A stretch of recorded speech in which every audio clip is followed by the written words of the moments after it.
सुप्रभात छात्रों। आज हम जो एकादशः पाठः पढ़ने जा रहे हैं, इसमें हम एक ऐसी महिला के बारे में जानेंगे जिन्होंने स्त्री शिक्षा के लिए बहुत ज़्यादा मेहनत की, प्रयास किया। आप देखें, इस चित्र को भी आप समझ पा रहे होंगे, देख पा रहे होंगे।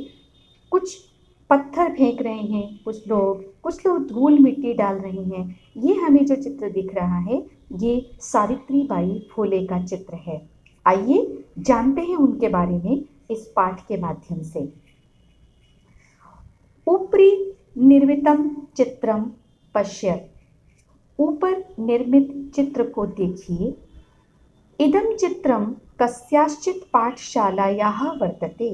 यह चित्र किसी एक पाठशाला का है। इयं सामान्या पाठशाला नास्ति। यह सामान्य पाठशाला नहीं है। इयम् अस्ति महाराष्ट्रस्य प्रथमा कन्या पाठशाला। यह महाराष्ट्र की पहली कन्या पाठशाला है, लड़कियों की पाठशाला है। एका शिक्षिका गृहात् पुस्तकानि आदाय चलति।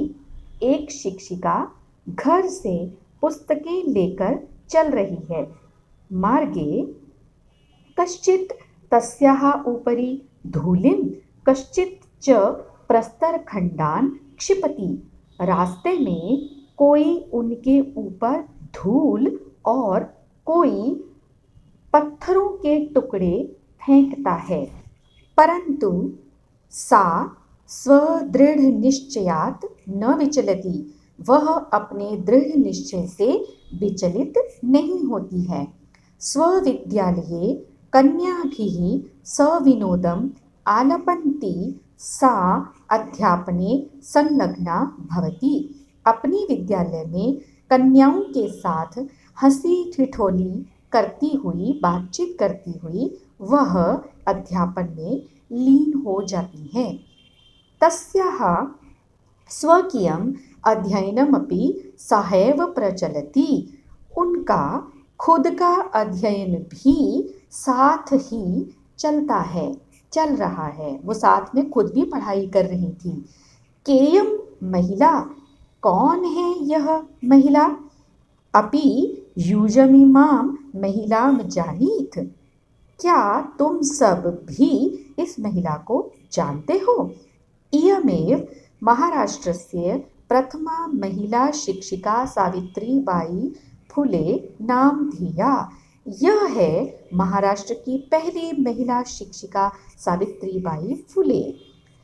जनवरी मासस्य तृतीये दिवसे 1831 तमे ख्रीस्ताब्दे महाराष्ट्रस्य नायगांव नाम्नि स्थाने सावित्री अजायत। जनवरी महीने की 3 तारीख को, तीसरे दिन, सन 1831 ईस्वी में जनवरी महीने की 3 तारीख को महाराष्ट्र के नायगांव नामक स्थान पर सावित्री ने जन्म लिया। तस्याः माता लक्ष्मीबाई, पिता च खंडोजी इति अभिहितौ। उनकी माता लक्ष्मीबाई और पिता खंडोजी इन नामों के कहे जाते हैं। नव वर्ष देशिया, 9 वर्ष की अवस्था में सा ज्योतिबा फुले महोदयेन परिणीता। वह ज्योतिबा फुले महोदय के साथ ब्याह दी गई। सोऽपि तदानी, वह भी उस समय, 13 वर्षकल्पः एव आसीत्। 13 वर्ष की अवस्था के ही थे। कौन? उनके पति ज्योतिबा फुले।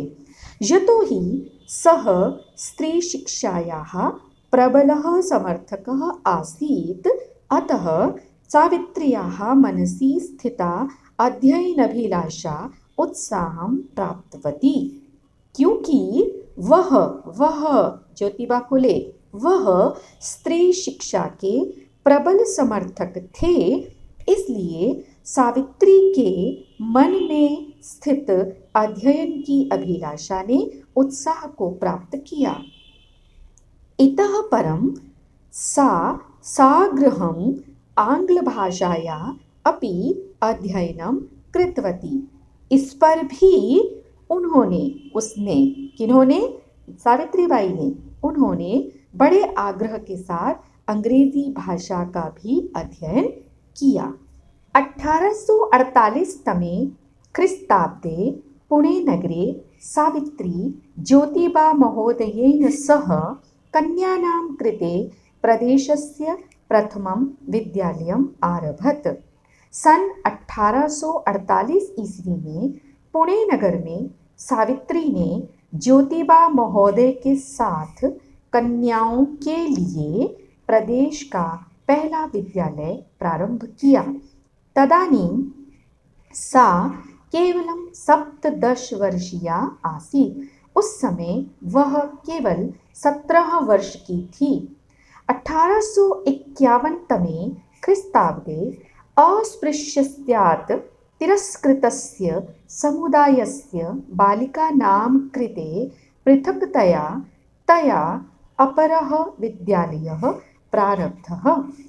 सन 1851 ईस्वी में अस्पृश्यता से, यानी कि छुआछूत की जो कुरीति है उससे तिरस्कृत समुदाय की बालिकाओं के लिए अलग से उनके द्वारा, यानी कि सावित्रीबाई के द्वारा अपरः विद्यालय, दूसरा विद्यालय प्रारंभ किया गया।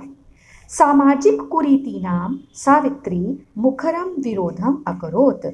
सामाजिक बुराइयों का, कुरीतियों का सावित्री ने मुखर विरोध किया, प्रबल विरोध किया।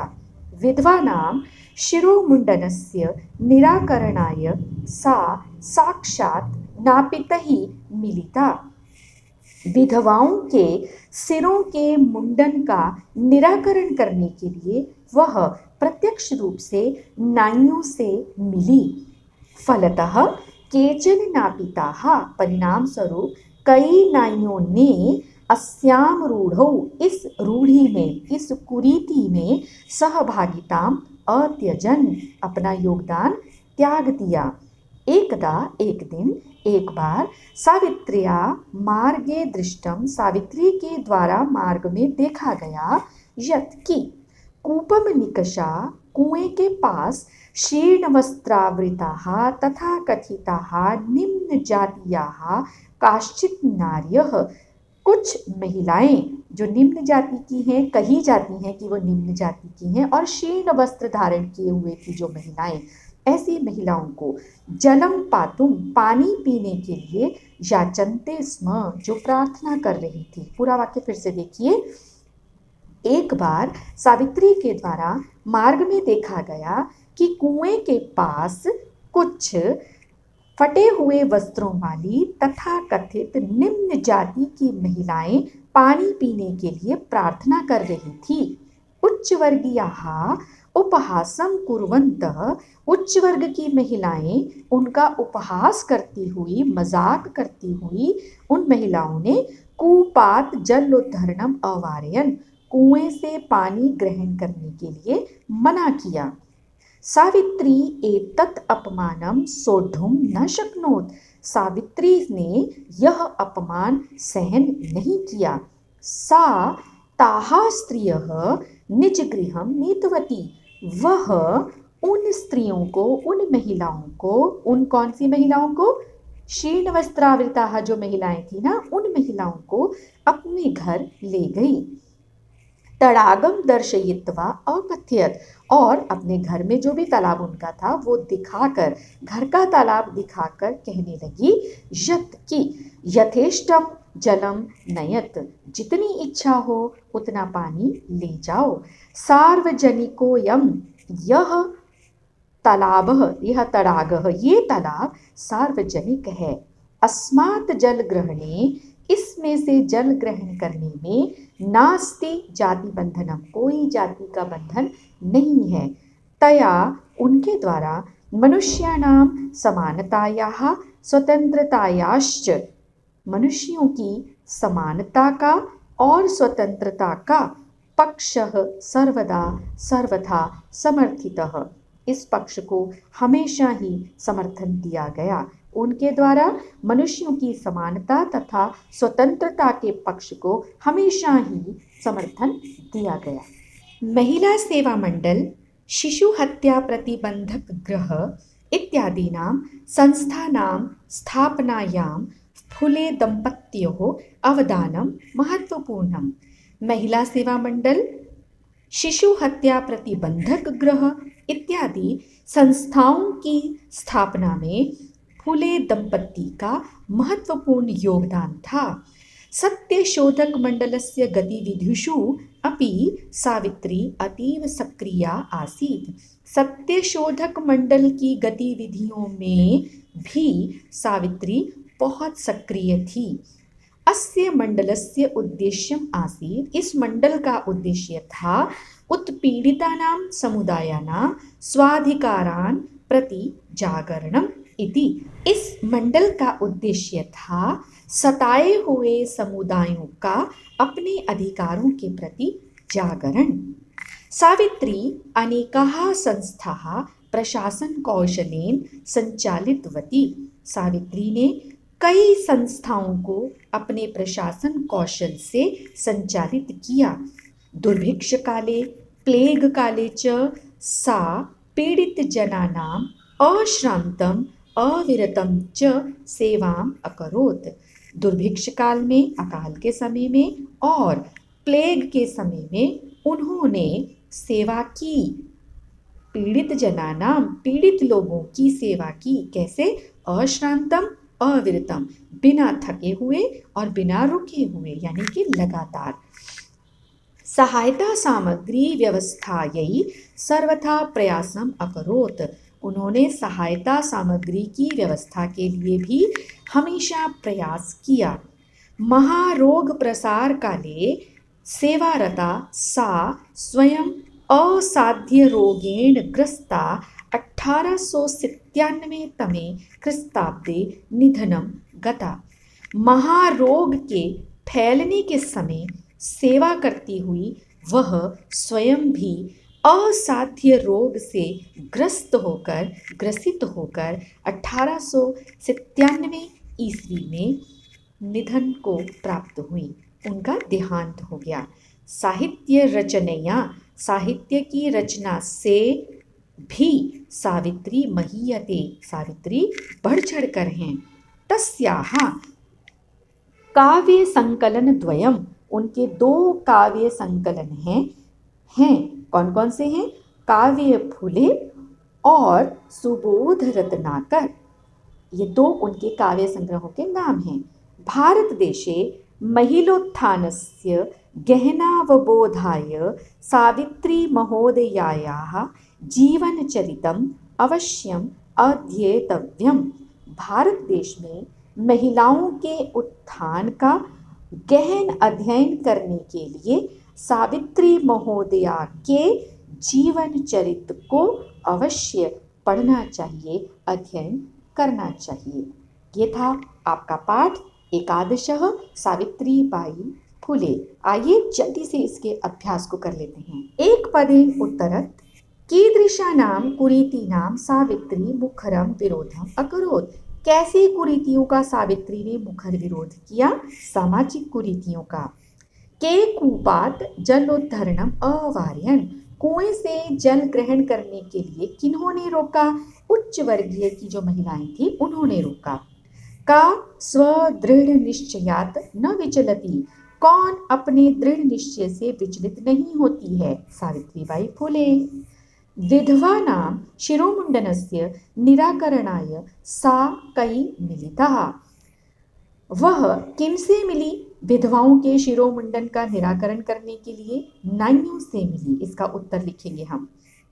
स कासां कृते प्रदेशस्य प्रथमं विद्यालयम् आरभत, उन्होंने किसके लिए, किनके लिए, ध्यान दीजिए बहुवचन में है, किनके लिए प्रदेश का पहला विद्यालय आरंभ किया? कन्याओं के लिए पहला विद्यालय प्रारंभ किया। पूर्ण वाक्येन उत्तरत्, पूरे वाक्य में उत्तर दीजिए।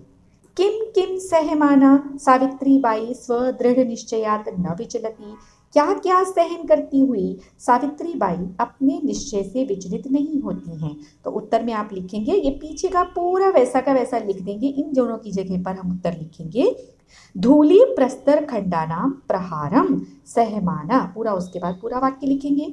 सावित्रीबाई फुले महोदयायाः पित्रोः नाम किम आसीत्? पित्रोः नाम नोट करेंगे, लक्ष्मीबाई खंडोजी च, दो नाम आप लिखेंगे।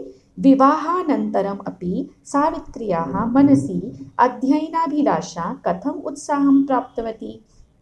विवाह के पश्चात भी सावित्री के मन की अध्ययन की अभिलाषा कैसे उत्साह को प्राप्त किया? अभिलाषा ने कैसे उत्साह को प्राप्त किया? इस कैसे का उत्तर आपको लिखना है।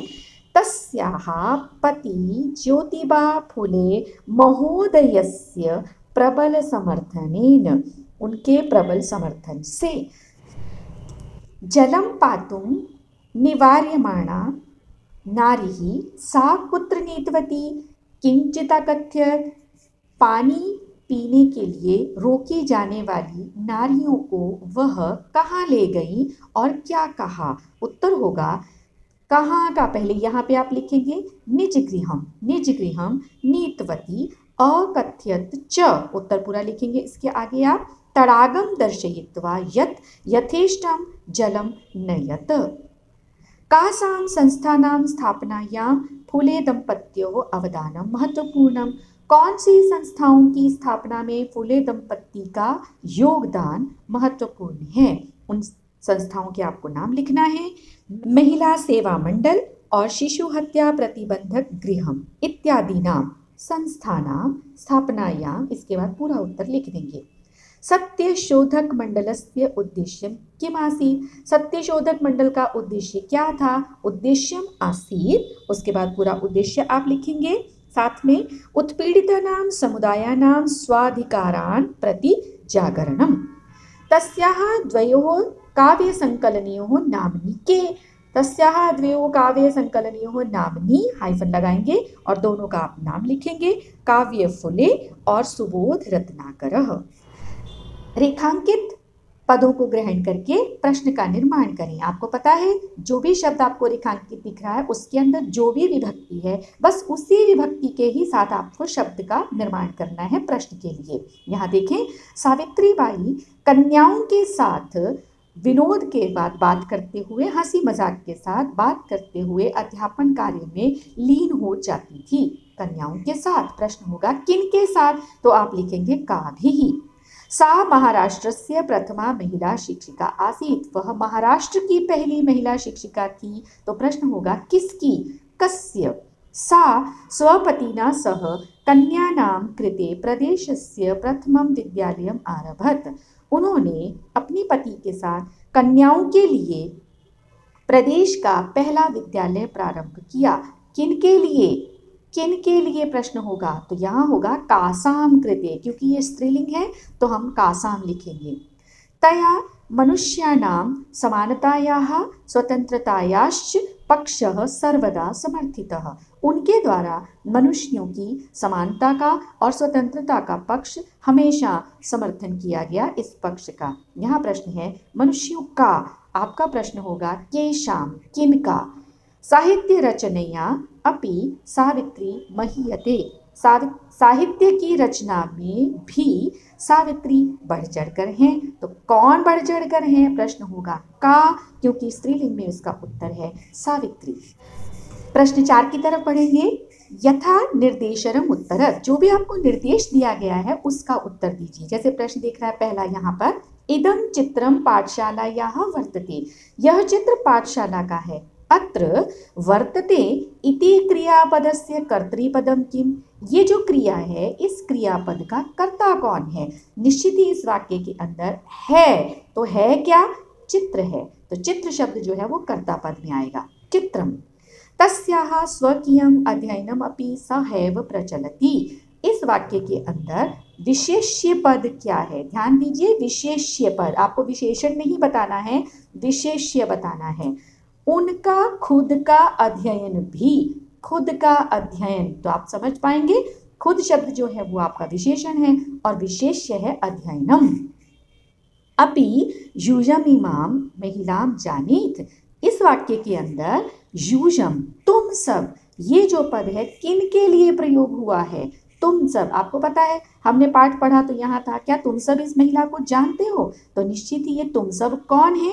तुम सब ये हैं पाठक जो सुन रहे हैं, जो इसको पढ़ रहे हैं इस वक्त पाठ को। तो आपको प्रश्न है केभ्यः, आपका उत्तर होगा पाठकेभ्यः। सा ताहा स्त्रियः निजगृहं नीतवती। इस वाक्य के अंदर सा ये जो सर्वनाम पद है कस्यै किसके लिए प्रयोग किया गया है? कस्यै चतुर्थी विभक्ति में प्रश्न है किसके लिए? आपका उत्तर सा के लिए है यहाँ पर सावित्री, पर आपको उत्तर लिखना है चतुर्थी विभक्ति में सावित्र्यै। तो ये उत्तर होगा आपका। क्षीण वस्त्रावृताः तथा कथिताः निम्न जातीयाः काश्चित् नार्यः जलं पातुं याचन्ते स्म। अत्र यहाँ नार्यः, ये जो नारियां शब्द है इस पद के विशेषण पद कितने हैं? नारियों के लिए बहुत सारे विशेषण हैं, कितने हैं? कानी और इति लिखत, जितने भी हैं वो लिखिए। तो पहले हम विशेषण गिनते हैं, कितने हैं? ये विशेषण है 1, ये है 2, ये है 3 और ये है 4। आप देखिए कौन कौन से विशेषण हैं। शीर्ण वस्त्रावृता, उनके जीर्ण शीर्ण वस्त्र पहने हुए हैं ऐसी महिलाएं हैं। तथा कथित, जो कही जाती हैं ऐसी महिलाएं हैं। निम्न जातियाः, वो निम्न जाति की महिलाएं हैं। काश्चित यानी कुछ महिलाएं हैं। ठीक है, तो ये 4 जो शब्द हैं ये विशेषण के शब्द हैं और ये चारों शब्द आपको लिखना है। प्रश्न 5 देखेंगे। अधोलिखितानि पदानि आधृत्य वाक्यानि रचयत। नीचे जो पद दिए गए हैं उनको ग्रहण करके वाक्यों की रचना कीजिए। कुछ भी मुश्किल नहीं है, यदि आपको इनका अर्थ पता है तो आप बिल्कुल सरल साधारण वाक्य बनाइए जो आपको साधारण तरीके से सिखाए गए हैं। लट लकार के साथ, लंग लकार के साथ आप लिख सकते हैं। उदाहरण के लिए स्वकीयम, अपना। स स्वकीयम कार्यम करोति, वो अपना काम करता है। स विनोदम, अब आप इसी वाक्य के अंदर जोड़ सकते हो, वो बड़े विनोद के साथ, बड़े हंसी मजाक के साथ अपना काम करता है। आप चाहें तो खेलती शब्द लिख सकते हैं, स विनोदम खेलती। सक्रिय, अब इसका विपरीत जो होता है वो निष्क्रिय है, जो कुछ नहीं करते। सक्रिय का मतलब कुछ करते रहना चाहिए, तो हम सीधा वाक्य लिख सकते हैं, सदा सक्रिय भव, हमेशा क्रियाशील रहना चाहिए। प्रदेशस्य, अब यहाँ पे आप लिख सकते हो प्रदेश का, इसका आपका वाक्य बनाना है। हमारे प्रदेश का नाम मध्य प्रदेश है, लिख दीजिए अस्माकं प्रदेशस्य नाम मध्य प्रदेशः। मुखरम, प्रबल, तो आप लिखें मुखरम विरोधम, जहाँ पे हमने पढ़ा ना सावित्री ने मुखर विरोध किया, आप लिख सकते हो कुरीतीनां मुखरम विरोधम उचितम आवश्यकम।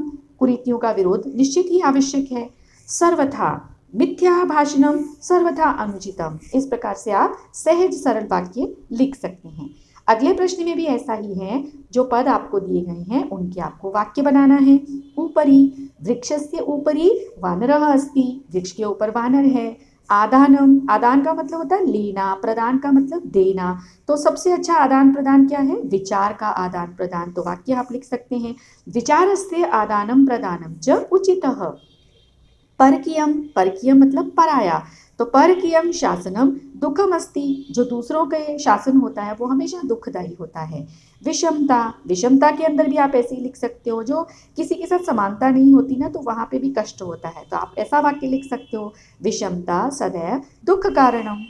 व्यक्तिगतम, व्यक्तिगत यानी कि निजी, तो आप वाक्य लिख सकते हो, एषः वृतान्तः मम व्यक्तिगतम, ये जो वृतांत है मेरा व्यक्तिगत वृतांत है। आरोह, आरोह का मतलब है चढ़ना, अवरोह का मतलब है उतरना। वाक्य लिख सकते हैं आप, जीवन में आरोह अवरोह चलता ही रहता है, तो आप लिखिए। प्रश्न देखेंगे 6 के अगले भाग में। नीचे लिखे गए पदों के समानार्थक पदों को चुनिए, जो पाठ में से आपको चुनकर लिखना है। अब आप इनके अर्थ अगर समझ लेंगे तो आप आसानी से इनको जोड़ सकते हैं कि किस शब्द के साथ कौन सा जुड़ेगा। मार्गे, मार्ग में, यहाँ पर है मार्ग में, पथी, मार्ग में। अविरतम यानी कि लगातार, बिना रुके। अब यहाँ पे लगातार के लिए मुझे शब्द दिख रहा है निरंतरम। अध्यापने यानी कि पढ़ाने में, अध्यापन कार्य में, और ये देखिए शब्द सबसे पहले शिक्षणे, अध्यापन में। अवदानम, अर्थ किया हमने योगदान, तो आपको सीधा सीधा योगदान शब्द मिल रहा है, योगदानम।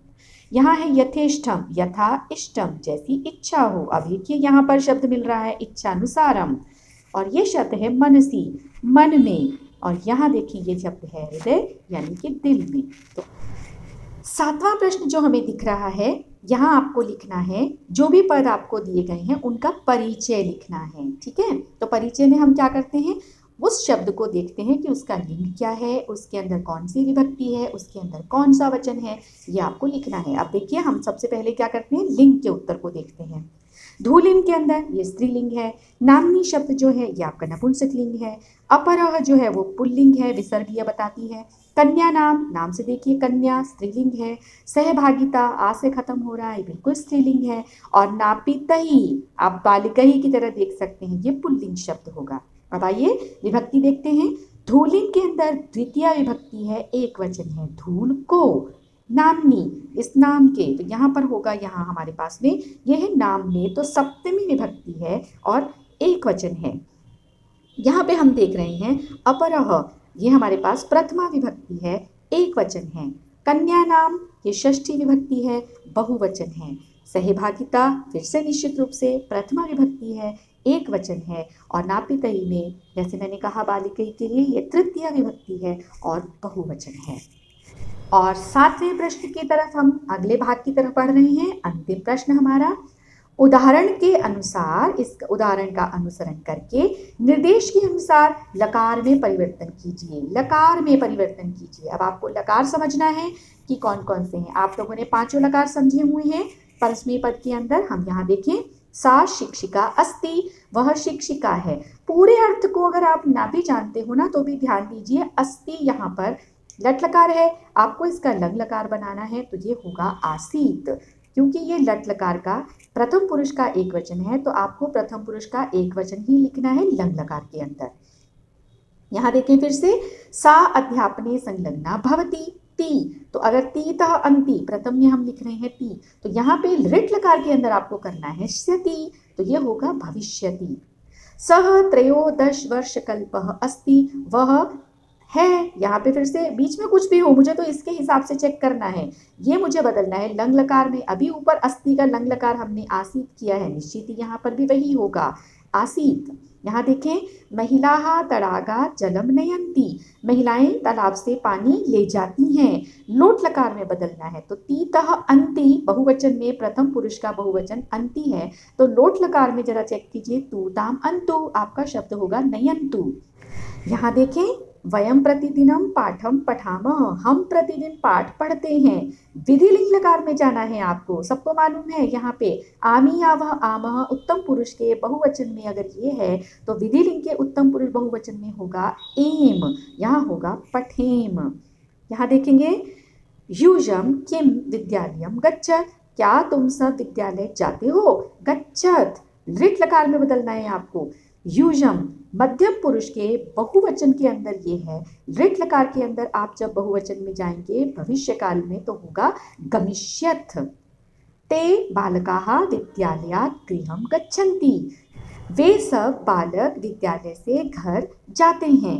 लंग लकार में बदलना है आपको, इस गच्छन्ति को बदलना है आपको लंग लकार में ते के साथ, यानी कि प्रथम पुरुष के बहुवचन में गच्छन्ति है, तो प्रथम पुरुष के बहुवचन में अगर हम लकार बदलेंगे तो शब्द होगा अगच्छन्, इस प्रकार से होगा गए, इसका अर्थ। ये हुआ आपका पाठ 11 का, जिसका हमने अनुवाद भी किया और जिसका हमने अभ्यास भी किया। आप सब लोग अपनी अपनी पुस्तकों में अच्छे से पढ़ते हुए अपनी कॉपी पे इसको लिखेंगे ध्यानपूर्वक। अगली बार मिलेंगे अगले पाठ के अनुवाद और अभ्यास के साथ। शुभ दिन।